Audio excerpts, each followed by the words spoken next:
బ్రహ్మార్పణం. ఓం గర్భనరక నివారిణే నమః. గర్భనరకాన్ని నివారించాలంటే పుట్టుక లేని విధంగా తయారవ్వాలి. పుట్టుక ఆశ వల్ల అని తెలుసు, కానీ నిన్ను గర్భాన పడేసేవి చాలా ఉన్నాయి. అవే రుణాలు. తల్లిదండ్రుల రుణం, ధన రుణం.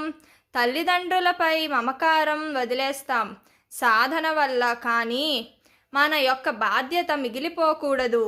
మన అవసరం వారికి వచ్చినప్పుడు వారికి ఏది అవసరమో ఆ సహాయం చేసి రుణాన్ని వదలగొట్టుకోవాలి. తర్వాత నీవు డబ్బు బాకీ పడిపోయి తీర్చకపోయినా నీవే ఇచ్చి నీ యొక్క దృష్టిని ఆ డబ్బుపై పెట్టి మరణించినా వారికి జన్మించవలసి వస్తుంది.